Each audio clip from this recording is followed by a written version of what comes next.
রবীন্দ্র সঙ্গীতের মহেশ্বরের কাছে ফিরতে হয় না, কারণ সুরের মধ্যে বিকৃত ভাব ছিল। তাই শুনে শুনে সব কিছু এরকম হয়ে যায়। আমাকেও আপনাদের ভালো লাগবে, কিন্তু চেষ্টা করতে তো আপনি মাকে তো আসছে, মার ডাক যদি মার সঙ্গে আমরা সবাই এখানে বসছি, মায়ের উদ্দেশ্যে মা আসবেন, মায়ের আগমনী আমরা শুনছি, মায়ের আগমনী বার্তা আমাদের প্রিন্সিপাল শেষ হয়ে আমরা এখন একটা সুন্দর অনুষ্ঠানটা করতেছি, যদিও সবসময় প্রভাবকালীন অনুষ্ঠান, কারণ আপনারা জানেন কস্মিক এনার্জি হচ্ছে সন্ধিক্ষণে, যখন রাতের শেষ দিনের শুরু তখন হচ্ছে কস্মিক এনার্জি ভগবত শক্তি আমার অবতরণ করে, তখন হচ্ছে প্রার্থনার সময়। গঙ্গার দিকে আমরা দেখি কি যখন তর্পণ করে তখন সেই প্রভাবকে তর্পণ করতেছে, তখন আমরা কিন্তু মাকে ডাকি, সকালেই হোক বিকেলেই সন্ধ্যায় হোক যখন আমরা মাকে ডাকছি। আপনারাও আমাদের সাথে থাকবেন, আমরা আমাদের চেষ্টা মতো করে আমরা করবো। আর সবাইকে একটা বিনীত অনুরোধ থাকবে, আপনাদের ঘর, আপনাদের মন্দির, আপনাদের সব কিছু এই সবাই প্রসাদ পাবেন, সবাই নিজেদের মতো করে অর্থকর না হয়ে আমাদের অনুষ্ঠানের শেষে সবাই প্রসাদ নিয়ে যাবেন। সবাইকে ধন্যবাদ। আমাদের যে আজকের অনুষ্ঠান দেখেছেন, সমস্ত অনুষ্ঠান আমাদের সঙ্গীত নিকেতনের ছাত্রছাত্রীদের দিয়ে করা। আমার বাইরের কোনো শিল্পী আমি আনি না, কখনই আনি না। আমি চাইলে আমার অনেক বড় বড় শিল্পী আপনারা প্রতিষ্ঠিত হয়, আমি এটা করি না। আপনারা দেখেছেন যে একটু আগে বাচ্চাদের দিয়ে আমরা গান বাজিয়ে সেই গান আপনাদেরকে শুনিয়েছি, আমরা বাজাইনি, কারণ আমরা চেষ্টা করি বাচ্চারা যাতে আগামী দিন ভালো শিল্পী হতে পারে। আপনি যদি জায়গা ছেড়ে না দেন তাহলে ওরা তৈরি হবে না।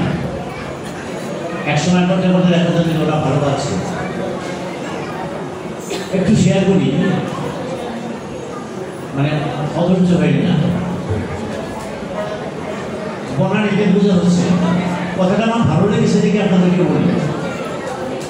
সেখানে ওই আপনারা যে শুনেছেন মহালয়া, দুইটা গান সবচেয়ে বেশি কঠিন, একটা হচ্ছে অখিল বিমান, আর একটা হচ্ছে দমচিন। সব গানগুলি একটু অন্যরকম সুরে, কিন্তু এগুলি একটু বেশি কঠিন। তব অচিন্ত গান করার জন্য আমাদের অভিজিৎকে সেখানে নিয়ে যাওয়া হয়েছে, আবার তব অচিন্ত গান করার জন্য ঋদ্ধি এখানে চলে এসেছে। আমি এখান থেকে বেরিয়ে যখন রাস্তায় বেরিয়েছি তখন অভিজিতের সাথে আমার দেখা। তো অভিজিৎ বলবে যে আমি তো কমান্ডে না গিয়ে পারবো না, তব অচিন্ত আর কেউ গাইতে পারে না। তখন আমি বললাম যে দেখ, আমরা তো ছাত্রছাত্রী তৈরি কিনা ব্রান্ড তৈরি করি, একজন এখানে একজন এখানে, তারপরে আমাদের যা তৈরি করার চেষ্টা করি না, ব্রান্ড চেষ্টা করতে দেয়। সবাইকে ধন্যবাদ। আমরা শুরু করতে যাচ্ছি, আমাদের মহলায় ভর্তি হবে, সবাই ক্ষমা করে দেব।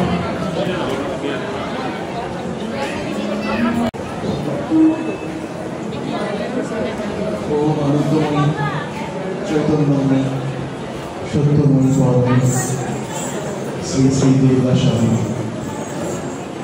আজ দেবী পক্ষের এই লগ্নে জ্যোতির্ময়ী জগন্মাতা মহাশক্তির শুভ আগমন বার্তা আকাশে বাতাসে নির্ঘোষিত। মহাদেবীর পুণ্যস্তর মন্ত্রে মানব লোকে জাগরিত হোক ভূমানকের অপূর্ব প্রেরণা। আজ শারদীনগরী দেবী ঘোষণা করেছেন মহাশক্তির শুভ আবির্ভাব।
Oh